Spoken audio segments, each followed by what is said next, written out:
મંત્રી અમિત શાહ અમદાવાદમાં પીએમ સ્વનિધિ યોજના લાભાર્થીઓની સાથે સંવાદ કર્યો। લાભાર્થીઓને મળી અને ખૂબ આનંદ થયા હોવાનું અમિત શાહે નિવેદન આપ્યું। કોરોના આવ્યો ત્યારે ભારતનું શું થશે તેની ચિંતા સતત હતી। કોરોનાની રસી પહોંચાડવાની જવાબદારી વડાપ્રધાન નરેન્દ્રભાઈ મોદીએ લીધી છે। નરેન્દ્રભાઈ મોદીને ફરી 2024માં ચૂંટવાના છે તેવું અમિત શાહે જનતાને આહ્વાન કર્યું। તો રોજનું કમાય રોજનું ખાતા લોકો માટે પીએમ સ્વનિધિ યોજના લોકોને લોન આપી આર્થિક મદદ કરી હોવાનું અમિત શાહનું નિવેદન।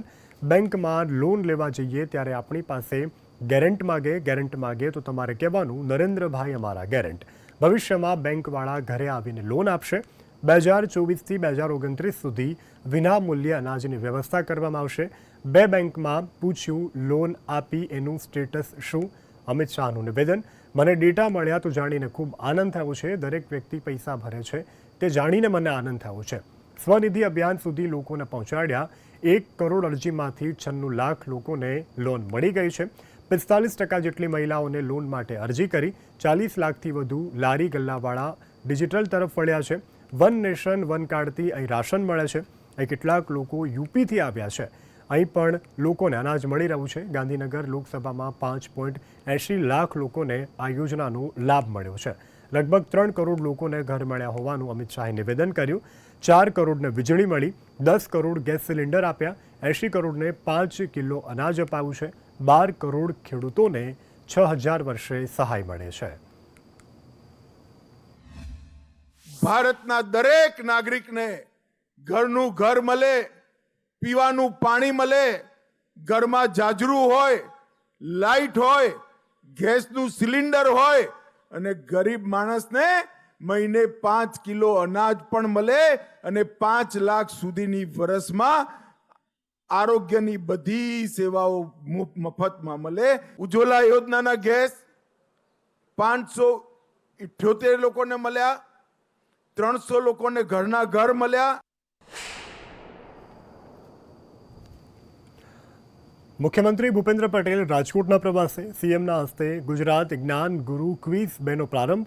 અલગ 3 કેટેગરીમાં ક્વિઝનું આયોજન કરવામાં આવ્યું છે। ધોરણ 9થી યુનિવર્સિટી સુધીના વિદ્યાર્થીઓ માટે ક્વિઝનું આયોજન કરવામાં આવ્યું છે।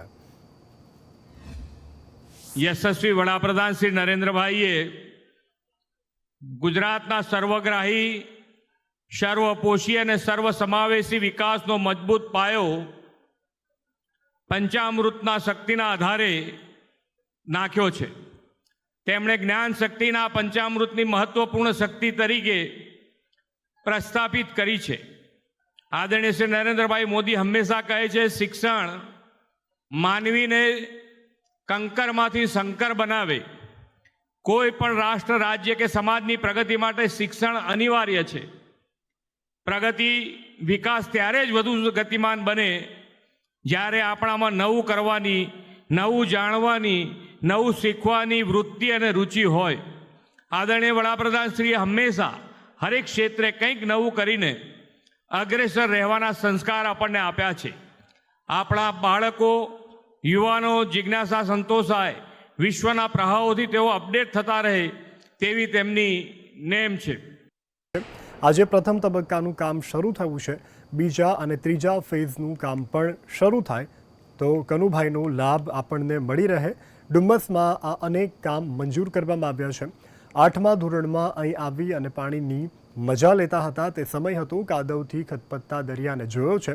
આજે આ બીચ સુંદર બનવા જઈ રહ્યો છે। આજે સુરત શહેરમાં ડુમસના સીપેસને ડેવલપ કરવા માટેનો 175 કરોડ રૂપિયાનો આ ફેઝ 1નો આજે ખાતમુહૂર્ત કરવામાં આવ્યું।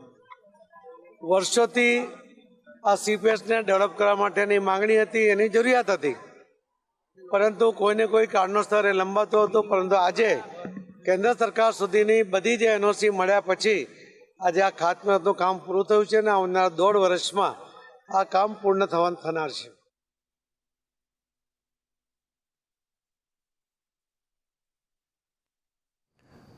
નવસારીના બિલીમોરાને ભાજપ પ્રદેશ પ્રમુખ CR પાટીલના હસ્તે વિકાસની 3 ભેટ મળી, જેમાં DFCC પ્રોજેક્ટ અંતર્ગત શહેરના દેસરા નજીક 40 કરોડ રૂપિયાના ખર્ચે બનીને તૈયાર થયેલા રેલવે ઓવરબ્રિજનું રાજ્યના નાણામંત્રી કનુ દેસાઈ અને CR પાટીલના હસ્તે લોકાર્પણ કરવામાં આવ્યું। આ સાથે જલારામ મંદિર પાસે ₹1.5 કરોડના ખર્ચે નવનિર્મિત બિલ્લીમોરા પાલિકા સંચાલિત પાર્ટી પ્લોટનું લોકાર્પણ કરાયું. તેમજ શહેરમાં 33.49 કરોડ રૂપિયાના ખર્ચે EWS ટાઈપ 2 પ્રકારના 364 આવાસોનું પણ ભૂમિપૂજન કરવામાં આવ્યું. આ સાથે ખરેરા નદી ઉપર 9 કરોડના ખર્ચે નિર્માણ પામનાર બ્રિજનું પણ ખાતમુહૂર્ત કરાયું.